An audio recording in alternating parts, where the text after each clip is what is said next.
right. Hello there, Outliers. Niiamah Shang here, and thank you so much for letting us be a part of your journey here today. We are coming at you live with this amazing roundtable of Outliers who continue to not just grow in the way that they show up in the world, but they also up level on a regular basis. And I'm really excited to dive into each of their worlds and how they choose to continue to grow as time goes on.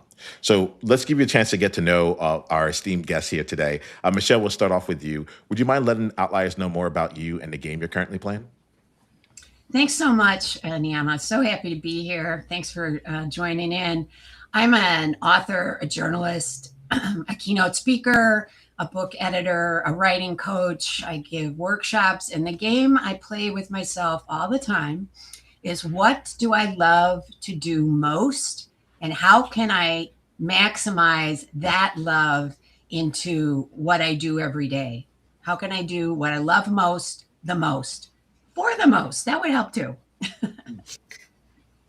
This is incredible. I love this here. Like, and what I really appreciate as we even get started here, Michelle, is that like you're like I'm all of these things, right? And as you said it, it just like it made sense. Like sometimes like you're like, oh, I have to be just this one thing, and you're like, by the way, this is my domain, and we're going for the most on it. So I appreciate having you here. All right, Thank you.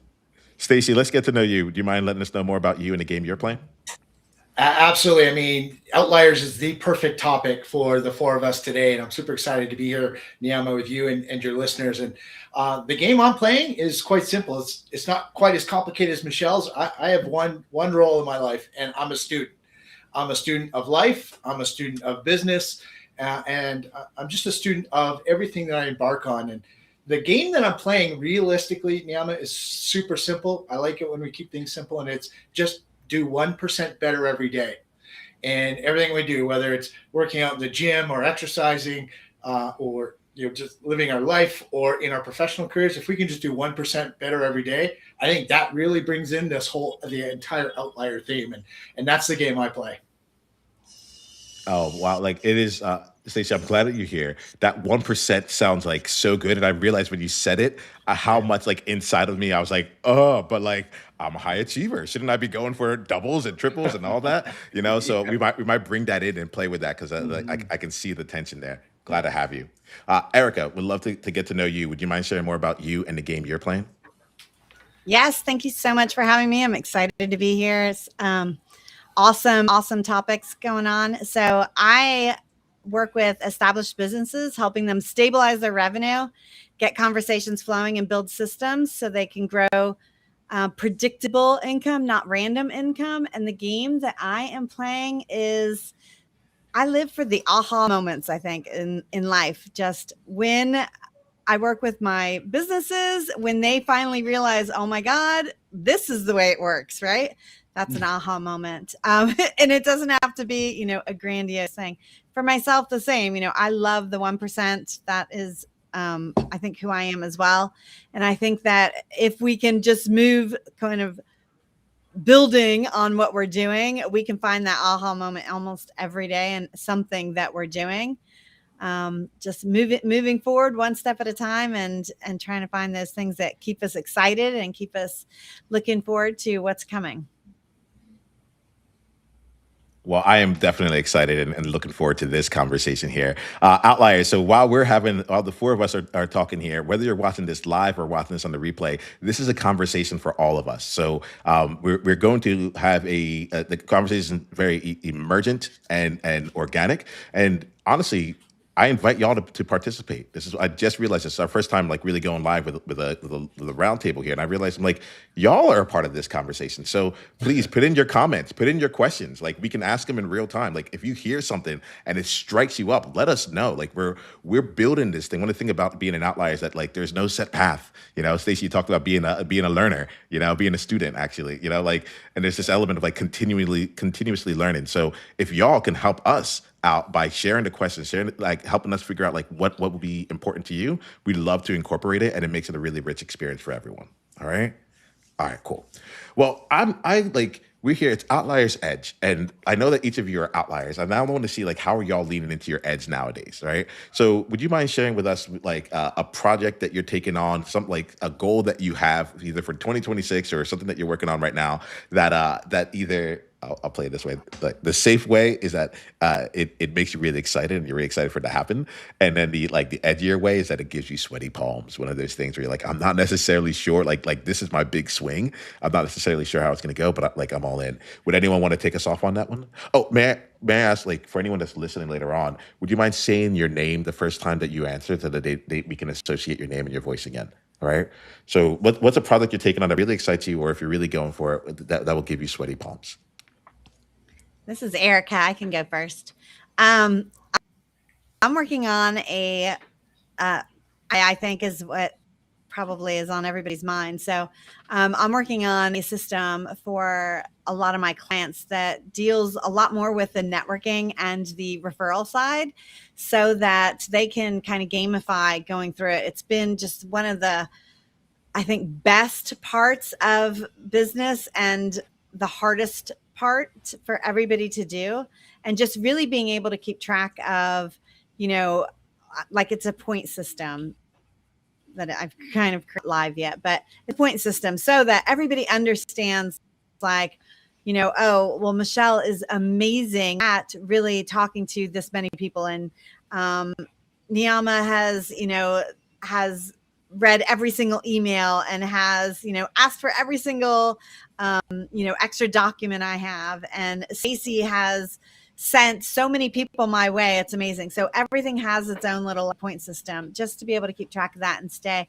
I think if we use technology, AI, everything else, if we use it with our everyday lives as, help, it can help us be more personable. It can help us keep in touch with people more. And I think that's one of the bigger ways to increase like our communication and being personal with people and how often we keep in touch with people.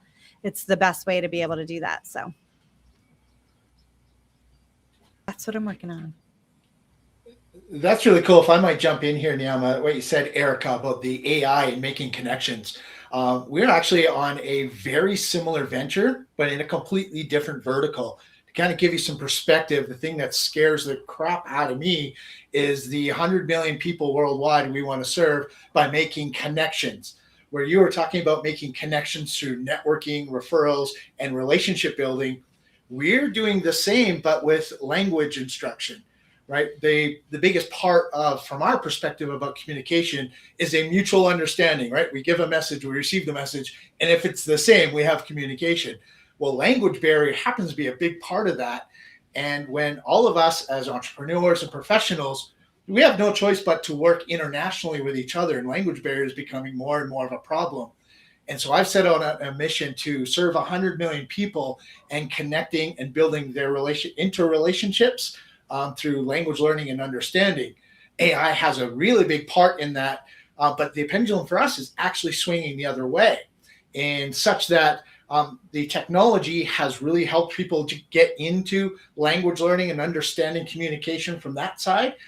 It's failing in the fact that it's not progressing people. And as I had mentioned, the 1% better, they're not getting 1% better in their communication. So we come in with live tutoring and combining technology. And again, 100 million people around the world getting connected through language is not an easy feat. Kind of scares the crap out of me, but it's going to be a combination of technology and conventional learning for us. It's funny to hear both of you talk about AI and how much it does. As an author and a journalist, AI totally scares me and everyone in my business. I like to think of the AI I use as authentic intelligence. While I use AI for, summarizing large research and all that, I am an advocate for really heartfelt truth telling. And as an author, I've written 7 nonfiction books, and each book takes me 4 to 5 years, and it's fact checked. And I write a lot of commentary for top outlets, and there's always a fact checker there. But I think what I'm newly working on that is super exciting is editing other people's books and their nonfiction work. And normally I held all that for myself. I would edit other people in shorter versions like commentary and op-eds, but save the book stuff for me. But I love that work. And I love helping other people who have never written a book to see that vision and deliver their truth in a way that's memorable and life-changing, not just for them, but people who read them. As I hear this, one of the things that is really like lighting me up as I hear each of you as you're taking this on. One, like, thank you for going for it. Like, that's one thing I want to put out there. And then the second thing is that, like, I'm hearing this like string of a mission that's larger than you, right? Like everyone had something here. Stacy, it really caught me when you said mission. You're like, I'm on a mission to connect 100 million people. I don't remember the exact language of it all, but like when I got it, I was like, oh, this person's not just building a business. Like, he's on a mission here. And so I'll be really curious for y'all here. Like, how does like mission be like standing for something larger than yourself? Like, Erica, when you were talking about gamifying systems, I was like, gamifying systems, and like there's something that goes beyond just like I'm getting better at what I do on a day to day, and instead you're like I'm raising the bar for everyone, right? So I'd be curious about the role of missions for you in your thing, and maybe you can speak to like what the difference you feel when you feel like you're on mission or when you're just like kind of just working through the week. Because I'll admit sometimes that's me, but I'll be really curious to see how that plays out for you. And anyone want to take us up on that one? Well, because this sends fireworks up my Please do, spine. Michele. Please do. And I am always writing, otherwise it's just typing. And I don't need to learn how to type better. I type fine. And it's not about punctuation or, making sure your grammar is perfect on the first time around. But the mission of truth telling and making sure not only that I am standing in my own truth, but that the people I work with use that personal truth for a larger purpose, whether to raise awareness or to change a system or just to do something to improve the world, either just their immediate world, the community, the country, or the world, and to think real big about that mission. I love that. Stacy, you want to go next? Yeah, you know what? I was just taking a minute to collect my thoughts around that, Michele, about the big mission. And for me, when the reason why I use that word and love that word is because my mission hasn't changed over my 30 plus year career. It has always been the same mission, which is connecting and supporting people. But what I do every day professionally changes over time. Right now, I have two groups of friends. One group of friends, they are entrepreneurs. They've been in the same business or industry for their entire career. And that was their mission. The thing they do every single day was their mission. And I just never identified with that. And the thing that I identified with is I like to try and do lots of different things. And if you look back on my entrepreneurial career, owning e-commerce businesses and selling softball bats and having a fintech company and a financial services business, and now into a language service business where we teach people how to speak a second language, there's no common thread among them except the mission that I am on. And when I look forward to what am I going to do today, tomorrow, 6 months from now, and 10 years from now, I don't know I'll be in the same day to day. I don't know if I'll be in the same business. But what I do know is whatever I look forward to, it is going to be perfectly aligned with that mission. And quite frankly, I couldn't be an outlier if I didn't have that to thread everything together, because days get hard. Right? We're entrepreneurs, we're coaches, we're professionals, right? When I wake up and I'm like, man, this is going to be a tough day. There's only one thing that's going to get me through that to become 1% better the next day is that mission. When we tie back to that, that's the thing that's kept me going. And this play big, mentality, if I was to coin a phrase for that. So I find that really exciting what you said about how big the mission and vision is. Michelle's perfectly put. Yeah, I love it. I love it. This is Erica. So I feel like I've been on a mission to just do what lights me up, do what lights me up. at the beginning. And then I realized like so many other people. So back in 2007, when I first started what I do, I started in digital agency and consulting businesses. That was back in the heyday. Everybody thought I was crazy. They were like, what are you doing? You can't quit your real job and blah, blah, blah. So I think people didn't understand back then, that maybe doing something that really excites you and lights you up is so much more powerful and so much just better than, doing whatever it is that you think that you should be doing on a daily basis. So one of the missions I think I have been on my whole life, I feel like, but is, just doing what I think feels good and is good and what I'm passionate about, but showing other people that it is a thing, that you can do that it is a possibility for you to pursue what makes you happy. Because, like Michele said, she loves, writing books. She loves now editing books. That is exciting to her. Why not? Stacy wants to be able to connect people. It doesn't matter if it's through, learning languages or, baseball. I don't know. What did you say? You sold bats. It doesn't really matter. It's if you can do something that is so exciting to you that makes you want to wake up early and never want to go to bed at night, so you get too little sleep every day because you're so excited about what you do. I mean, imagine if the whole world lived like that. So I do think it's fun and it's exciting to kind of show people that it is a possibility and that they can do it too. So that's kind of my mission. Well, I just want to add on to what both of you have said and delineate it for me. This is Michele. And happiness does not equal mission, but doing your mission produces happiness. Because I'm the mother of 3 grown sons. They're all in their 30s and all varying levels of leading missions and reaching them and happiness. And when they were growing up, I don't know if this was said to you, people would always say, I just want my kids to be happy.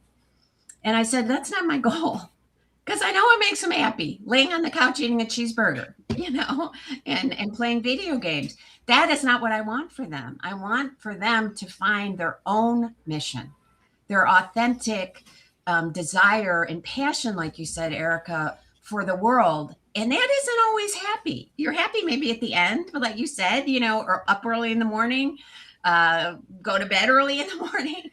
I just always cringe, and neither of you said it, but I just wanted to say that out loud. When people say, my goal is to be happy, it's like, I love what you're saying, Michele. This goes back to Stacy's 1%, I think. My definition of being happy, I think, is like challenging yourself and striving to be a little bit better. It doesn't matter in what you're doing or how you're doing it, right? I read a statistic the other day that like 83 or 86% of people don't have goals. What? Like, how do you live like that? How is that even possible? Right? So to me, I agree with what you're saying. Happiness isn't, sitting on the couch eating cheeseburgers, right? Like when I first got into this, I read the 4-Hour Work Week, and people think it's about sitting on the beach and sipping Mai Tais. It's not. It's about leverage and outsourcing. And, if you're striving to do something better every day, even when you're failing, it's happiness, in my opinion. I do believe that, I love that you brought that up, because I do believe that happiness is not necessarily directly related to, I don't know, mission or whether you're succeeding or goal. It's striving. It is trying to get better every single day. And I think when we talk about mission, if we look at, if you're working, there's some religious story that one of you probably would know better than me, so I don't want to butcher it. But the idea is that if you are working at something that maybe is not the ideal job, right? What is it that you love about that job that lets you do what you love on the side, or that produces something that makes you happy or proud or whatever it is, So if you're like the garbage man, if you're the garbage man, maybe other people look at that job as like the worst job in the world, but you're like, I love my job. It gets me to be outdoors every day. I meet different people every day. I smile, they smile. I make somebody's day. I help their areas be clean. Like, if you can find the best in everything that you're doing and the passion in what you're doing, it doesn't have to be your people are like, oh, find your purpose in life. Well, we all have a lot of purposes, like Stacy said, I can go down 1,000 different, avenues and still be happy and completing, my mission. So I love that you said that, Michele. Yeah. Well, one thing, Erica, I'm going to Well, I respectfully. love that you. Why don't we go with you, ahead, Stacy, and then we'll go Michele. Okay. I do want to respectfully disagree subtly here. Yes. When we talk about happiness, and I'm going to kind of blend, Michele, what you said about happiness is not necessarily mission, and Erica, I love what you talked about passion. Let's face it, I'm not always happy every single day in my job. In fact, my job has a stress level and demand that, I'll be honest, 80% of the time is not very fun to be at. But I'll tell you what, when we think about mission, passion, and happiness and put those things together, which is why I think if I was to give one word, I'd say fulfillment is the word that kind of incorporates all three of those. I'm not happy every single day in my job. And we think about, say, the garbage collector you mentioned, Erica, about, hey, they absolutely love what they do. They're outside every day. Well, I'll tell you, I live in Canada. It's about minus 30 degrees Fahrenheit right now and 6 inches of snow. I'm sure those garbage collectors are not happy. But I'll tell you what, they probably feel fulfilled at the end of the day if one of the persons on their route comes out with a hot chocolate or a coffee or gives them a present because they want to thank them. That's where I get fulfillment from by executing my mission is, man, it's hard every day when, we get student complaints or we have to deal with technology problems and I just want to pull my hair out because that's not what I'm here for. But then I get an email from a student saying, hey, I just want to tell you that this teacher is doing an amazing job and I'm learning so much. I was actually able to have a conversation with my in-laws in Spanish for the first time in my 10-year marriage. That is the fulfillment that I really seek in my mission. Makes all the other bad stuff just melt away, and that's the part that sticks. So when we combine passion, happiness, and mission, I believe that comes through the word fulfillment. And I think, Michele, for your kids, you probably want them to be fulfilled, even though they might be temporarily happy sitting on the couch eating a cheeseburger. I got to say, I'm well. Go ahead, Michele. You did have something to say. Let's go to that, please. Oh yeah, sorry. That's right, Stacy. I like the word fulfillment thrown in there. And Erica, what you're talking about is the stonecutter myth. Yeah, walk up to three stonecutters. Yeah, and the first stonecutter, ask him what he does every day. He says, I take a block of stone and place it where they tell me, and I do this all day long, and it's miserable. The second stonecutter says, I do this work, take this block of stone where they tell me to do it every day, and I'm able to feed my family and have a roof over my head. And the third stonecutter says, I am building a cathedral that will serve mankind for thousands of years. And I thought of that. It just gave me chills thinking about it. This week, I don't know if you saw that news in Barcelona, the Sagrada Familia by Antoni Gaudi was completed 144 years after he started it. And he died a century ago. And with it's so intricate. It took 150 years almost. And he knew it wasn't going to be complete in his lifetime, but he knew just how magnificent it was. So that is awesome. Yeah. That is so awesome. Yeah, I think goals and striving. And I think that's really, fulfillment, definitely. But I think you have to be moving towards something. Yeah. It's good. This feels good. I got goosebumps right here when you brought up the let's bring Michele back into the room real quick. But I got goosebumps, Michele, when you brought in the elements of the 144-year project. Like, that's a question I want to like ask my clients going forward.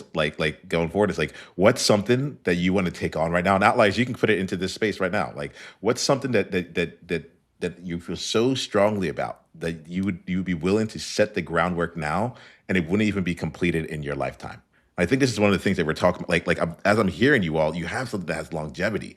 You have something that you're like, I can do this on a regular basis, even when I'm not happy about it, or like when it's hard, when it sucks, when I want to pull my hair out, all those things. You have things that have longevity, and I think it's not just. I think when I first asked the question, it was about that lives beyond you in terms of having other people right now, but there's something here that lives beyond you, even beyond that. I want to say something here. So, thank you. Like, so Stacy, earlier you said I'm going to respectfully disagree, and I got really excited, right? Because for me, what that means is that our space gets open. You know, I'm not someone who's here to debate. I don't find that there's a lot of extra like newness that comes from debate, but I do love the way that like we're able to like dialogue and grow and see and build upon ideas. So thank you, like, because like we get to show like what it could look like. You know, Stacey, do you want to say something there? No, Okay. a bit of a lag here. Just not in Okay. agreement. All right, cool. So I'm liking the things that are coming out here. Y'all are getting me. Yeah, I grew up. My friends would say souped. Y'all are getting me souped right now to move forward. And there was something that came to me as you were talking, which was it goes back to like the outlier element, where it's like a lot of people when I grew up, they're like you're becoming a jack of all trades and a master of none, right? And Stacey, there was something like when I was hearing y'all, you like tying it to mission, tying it to something else there. Like, Stacey, you're like, look, I might have done all these different things, but underneath it, this is what I'm a master of. I'm a master of whatever like my overarching mission is. And Outliers, I just want to put that into a framing in case you are asking yourself this question. It's just like it feels like we've all built different skills in different areas to be able to do the thing that we're really here to do, rather than just one thing. So I that really struck me as we were going along. So, And that Michelle, is a criticism of people. Sorry to interrupt this, go ahead. Michelle, No. again. I've had people say to me, "You do so many things, different things. Do you do anything well?" It's like, see ya. Oh, Yeah, wow. Right. And then, it's that image of balancing all the plates with eventually the juggler drops some, right? So that's the inference, is that you can't possibly, like you said, be a master of many. You can only be the master of one. And yeah, I think it's a criticism that people, outliers, probably get constantly. like let's lean into this one here. Like I wasn't planning on going here, but like once you said criticism, I'm like, yeah, no, we've faced this. This is the friction that we go through. So I'm curious about how y'all either like navigate it or have overcome it in your experiences. I'll take that one. Yeah. So I'm in the coaching space a lot. So my clients are small businesses who, do definitely get some bad reviews at times. But coaches put themselves out there a lot more online. And so they tend to get a lot more, more things. And Stacy, I own a small language school. And so this to me is across the board, right? When somebody is criticizing you for something, it's about them, not about you. And I tell my business, clients, I tell them, listen, if you are getting criticism, it's because you're doing the right thing. You're showing up and you're putting yourself out there. And that means people are seeing you. So the first criticism you get, kudos to you. Give yourself a pat on the back, right? Language school. If somebody is criticizing you because you're not speaking well, it's probably because they don't speak your language, which means you are already 1.5 times them because you're speaking theirs not as great, right? So I just think that it's way more about somebody else. And as quickly as we can realize that, of course, some people take a lot of things to heart and I realize that it hurts people's feelings and stuff. And you can give yourself a moment, and have your cry or have your moment about it. But you need to remind yourself as quickly as possible that it really has, in most cases, nothing to do with you. I mean, it's worth taking a breath and saying, is there something in what they're saying that I should take a better look at? Is there something in what they're saying that could have a little bit of truth? Should it, if you know in your heart of hearts that it's not, then you need to realize that and you need to, let it go and move on and give yourself kudos instead of, being sad about it. Just say, hey, I'm the one putting myself out there, because as outliers, we are the ones putting ourselves out there. 99% of the world, they will not, people getting on video. How many people do you know that are not outliers would ever put themselves on video live? How many times can you mess up live, right? Most of the world would never do that. Yeah. So I just think, the criticism needs to come with a grain of salt, and we need to give ourselves kudos rather than, the opposite.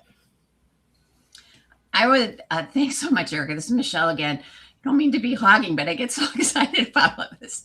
Can I please tell a very corny story from my childhood, from my mother's wisdom? When I was about 8 years old, I'm the youngest of 6 and 7 years. So we were all clamoring for everything.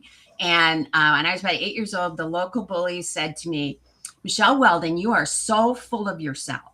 And I was just crushed, because that's supposed to be an insult. And I went home, and told my mom. I was really upset. And she, of course, was, doing laundry, which she was doing like 3 times a day. And she was perplexed. And then she said, well, why in the world would you want to be empty of yourself? And that just lifted me up. I mean, for the next 60 years. So that's right. Smart mom. When there's criticism, right? It's like, okay, I'm not empty of myself. But yeah. Feel free to. I've got 2 things I would love to add. Erica, first thing, you talked about criticism. And I love that word because it's just so diabolical. And I'll give you an example why. What's the biggest difference between, say, criticism and feedback is simply the person who's giving it.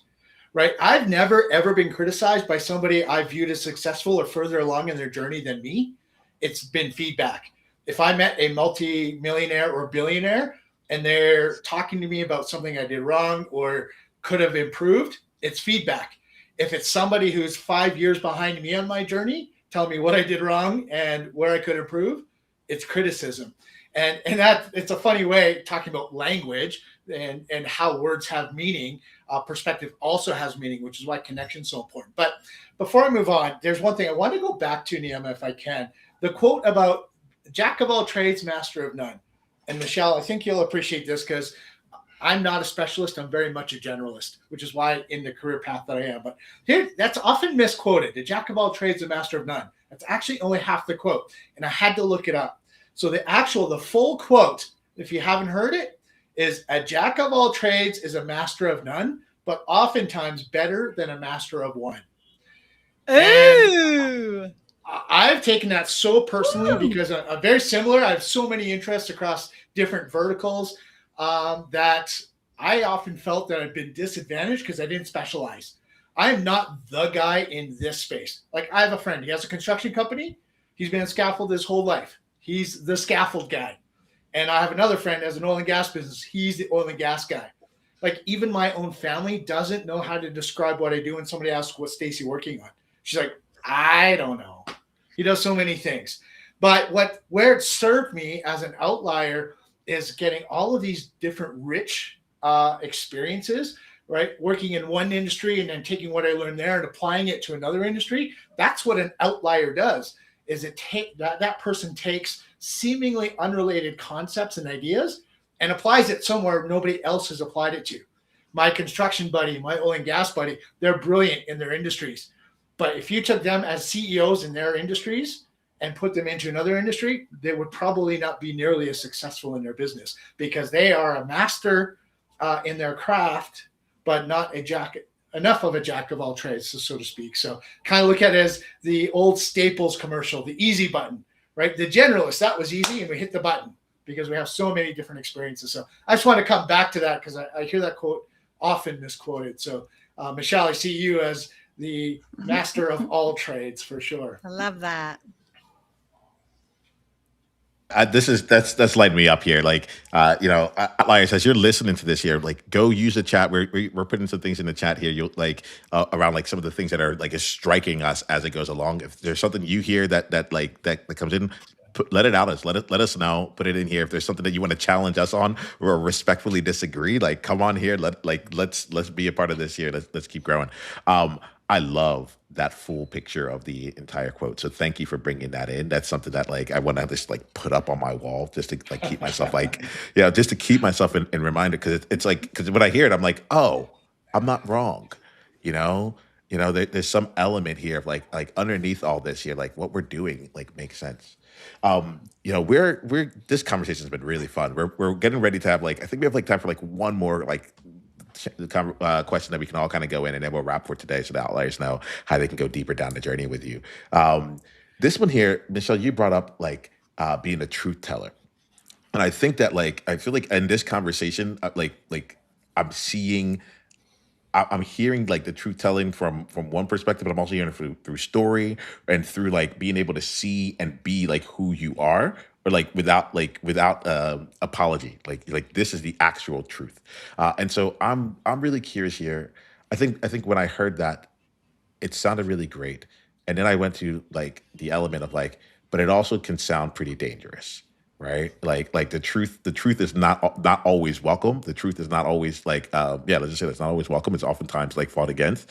And so whether the truth is how you see a situation, or the truth is that actually like being a master, like it's oftentimes better than being a master of one, or whatever it is that like, or the vision that you have. I'm curious about how you all stay true to what you know to be either from your lived experience, or like where you're headed, even if the rest of the world or the people around you, maybe not the world, your world, may not be in alignment. Y'all want to speak on any of that here, and then we'll use that as our way to wrap for today. Anyone feeling called? This is Erica. Can you clarify the question again? Yeah. Clear. So the question I have here is like, all right, I'll put it in this context.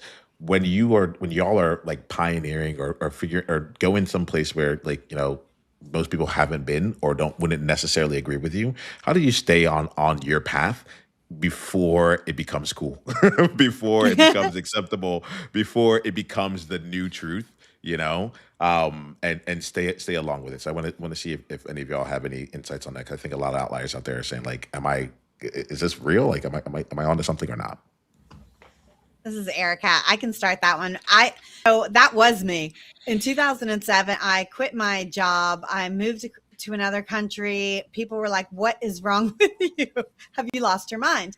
I was after something, right? I was on a mission. And I do believe that, number one, above everything, we need to believe in ourselves more than anything else. And so even, when I failed, or, seemingly for the outside world, when I failed or things went wrong, if I knew in my heart of hearts that that's okay, get up, dust your knees off and keep going. I knew that. And I had that feeling in my heart. Like I knew where I was going and what I was doing. And I believed in myself. I had very strong family that I think instilled that belief in me, even whether they believed in what I was doing or not. They did instill that belief in me at the moment. So I think that's one. And I think two is surrounding yourself with other people, especially as entrepreneurs. Everything we do is an experiment. There is no one path or one way to get where we're going. And I think that life in general is like that. And as entrepreneurs, we kind of believe that a little bit more and understand that a little bit more than the rest of the world. So knowing and understanding that, but surrounding yourself with people that also know and understand that is really very helpful. Because if you crash and burn as an entrepreneur, you dust your knees off, you get back up and you're like, oh, okay, that was a great lesson. Now I know not to do that and how to do this a little bit better the next time. And you're happy, right? You're not wallowing. And whereas everybody outside looking at you, they're like, ooh, she just crashed and burned. But you are like, woohoo, I got some good data now and I'm going to move forward. And being around other people, and I think Stacy hit on this a little bit too, but being around other people that understand that wasn't a crash and burn. That was a great lesson. And now you are one step forward, rather than 10 steps back, which is what other people who don't understand your world are seeing. So I think being around people that understand that you're striving. Keep in mind, 99% of this world, they don't put themselves out of their comfort zone. They don't put themselves out there. They would never do a live. And being around other people who do, makes you realize, I think where that's going. Stacy, Michele, anything on this one? Yeah, please, Michele. Oh yeah. Is it okay if I go, Stacy? It's Michele. Of course, please do. Okay. So this rings so true to me, especially at this time in our culture that is so divisive and where disinformation is celebrated.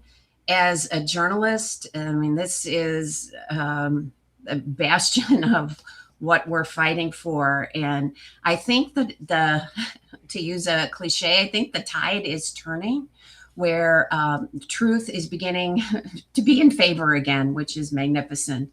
So yeah, I put an umbrella over everything I do as a truth teller, and even those who are not into storytelling or media or any of those things, who are entrepreneurs like both of you, Erica and Stacy, and also you, Niiamah, being true and authentic to yourself really puts you already on the path to what you intend, because there's no effort spent on deceit or dishonesty. It just is so much easier to be truthful. You don't have to remember anything.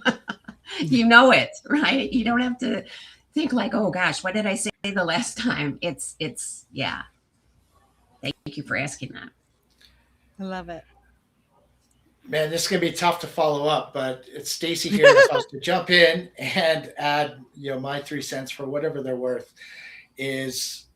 Is very difficult to know when to move on and when to stop doing something. And Eric, I'll go back to what you said about lessons. I really believe there's only two lessons in our life. There's lessons we have to pay to learn, and then there's lessons we get paid to learn. Right. So if we go back to, if you were a day trader, which is one of my brief stints in careers, and trust me, I knew it was time to stop doing that very soon. I knew that early on. But one of the things I learned is, in a trade, if you lose money on a trade, you have to know when to back out. And that's a lesson you have to pay to learn. Right. And then when you're on an up trade and maybe you trade too early, you took profit, but you left some on the table. That's a lesson you got paid to learn. And we get those lessons all the time. And, I would say, if I'm coming up to this roadblock and I keep banging my head against these obstacles, and maybe everybody else around me is telling me, I don't know why you keep doing this. This isn't working. You need to quit or move on. I think it does definitely come back down to mission. Is at the end of whatever this roadblock is, or mistake I might be making, is it a lesson I'm going to have to pay to learn, or is it a lesson I'm going to get paid to learn? And I've had lots of lessons on both sides. I mean, I've lost multiple six figures in investment in tech businesses that I started and had no business starting, but it was a lesson I had to pay to learn. But I'll tell you what, the lessons I learned in that multiple six-figure mistake have made me millions in other businesses. So sometimes it is, we go too far, right? If we 3 feet from gold, are we going to quit that 3 feet from gold? There are those moments where, if I just push through, but sometimes when you just push through, it's not 3 feet from gold. You're basically 6 inches from granite, and that's a problem. So at some point, we are going to have to make a decision as to whether we need to stop doing this. But as long as we pivot and we're on mission, those are lessons that we can afford to pay to learn, so that eventually the same lessons we get paid to learn. So there's no real silver bullet answer to that. We could probably have a whole nother 45-minute discussion, but knowing how much you're willing to invest to pay to learn lessons is probably the biggest feedback I've got. I really appreciate that like insight there. So like take some time with this, Outliers. Like we have had a robust conversation here today, and all throughout it there are different like ahas, takeaways, and insights here, but they only really matter if you apply it, right? And like, one of the things that's nice about the Outlier space, at least I know it, I don't know how it works for y'all, but I'm like, you can't tell me what to do. However, you can show me what you're doing, and if I see it, then that opens up some things. And that's why we have our conversations like this. That's why we leave this space to be as open, because you're seeing how 3, 4, like this is my thing. Like I'm like, I randomly decided, like, let's just have people come on a conversation and share it, right? Like you're seeing how we're all bringing it out there, and I want to make sure that you know that your thing also like belongs out there. We can pivot, we can find the truth, we can like see. Eric, I love how you can like see every single person. Like, you have a really good like gift at seeing like the uniqueness and what makes each person's like shine. Like I heard you bring that up multiple times in this conversation. Like, there's room for you, so go and bring that out to life. Stacy, Erica, Michele, we're gonna wrap up here this conversation. We're gonna do it in just like the next 2 minutes here, so we all have some space. The invitation I have for you is for you to share two things. One, if you can let outliers know the best way for them to go deeper down the journey with you. All right. If we can let them know the way to best way to go deeper down the journey with you, if you can share that, that'd be wonderful. And then the next thing here is let's put outliers out to the side. I think that they've gotten their own insights. We've shared some things that might be our outsights to them. Like, this is what I want you to learn. Now I want to make sure that this was a conversation. I think that every time we have a conversation, the main thing is it should be life changing in some way. So if you got an insight that you would like to share with us as a result of being on here, we'd love to hear that as well. Okay. So why don't we go? I think I started out with Michele and I ended with Erica. So this time I'll go the opposite direction. Erica, we'll start with you. Then we'll go to Stacy. Then Michele. Would you mind letting us know how outliers can go deeper down the journey with you, and what is an insight you got from this conversation, if any? Love that. I don't know. Can I paste something in the chat? If I can do that, I will. But otherwise, you can find me anywhere. Erica, Erica Leary, Erica Leary. ATL is Atlanta. I'm from Atlanta, so it's usually at Erica Leary ATL. On LinkedIn, it's just Erica Leary. Just send me a DM anywhere you are. I'm on all of them. I would love to just hop on a call with anybody or a DM. The thing I got out of this conversation, I think, is something that, maybe we all get out of life in general, but we all have so much to offer. And I think all four of us come from, different walks of life, different, different ways we're going. And, I love the way that everybody brought in a little bit of their experience and can understand and see how each of us has something to contribute, and how knowing other people can contribute to our own lives. Like Michele bringing in what's going on. I can't even remember the name of what you called it, but that is so cool. Like, I'm going to go Google that as soon as we're done with this, right? I didn't even know that. So I just think that that's really cool. Stacy has a lot of business experience, that maybe I haven't had before. Niiamah, like, we all have different things that we can bring to the table, and opening ourselves up and listening to other people and what they have going on is an amazing way. So Niiamah, I just want to thank you so much for inviting us on here and doing this. It's been a lot of fun. I'm glad you're here, Erica. Thank you so much as well. Stacy, we'll come to you, going deeper, and an insight if you got any. Yeah, you bet. So to find me anywhere on the internet, it's Stacy Richter, StacyRichter. Best place to reach me, just find me on LinkedIn. It's The Real Stacy Richter. I'm the only one on LinkedIn. Just connect with me there, send a DM.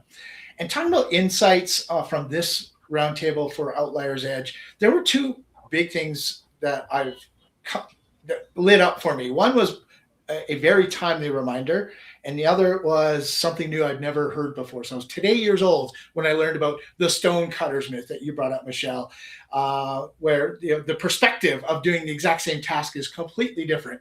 And I'd never had thought about how to describe that, because that's very much what my life is. I'm doing these things. Some things, the task actually sucks to do. But if I look at it from the result or the impact perspective, the only thing, the task stays the same. It's just my view on it. And I think the only difference is the gratitude we have. And, that bleeds into what Erica said about happiness, right? A lot of people are chasing happiness. And I've never thought or felt that I want to be happy, because I don't even know what that would feel like. But I do know what fulfillment feels like. And that brought me full circle. So I appreciate the chat we had today, and hopefully there's going to be a lot more to be had. Well, it's Michele, and I am so appreciative and energized and invigorated from this conversation. And you can reach me at micheleweldon.com, MicheleWeldon.com. I'm on LinkedIn, my email, and Facebook, and X, and Michele Weldon, all one word, at msn.com. You can reach me by email. And it's Michele, 1L, because my mother said, why would I give you a name with hell in it? So, that's that. And what I learned from this magnificent encounter is that no matter the fields that we're in, it requires open-heartedness and a real strength of resiliency to harness your own power. and to know that that is within you. That is not something you grab or seek, because you already have that power. And I learned that from both of you, and so appreciative. Well, I appreciate all of you. Thank you all for bringing your time, your experience, and just all of you to this conversation. Outliers, let's go do something with this here, right? And actually, not just do it, but let's go be something with this. Until the next time we talk, be you on purpose. Journey on. Bye, y'all.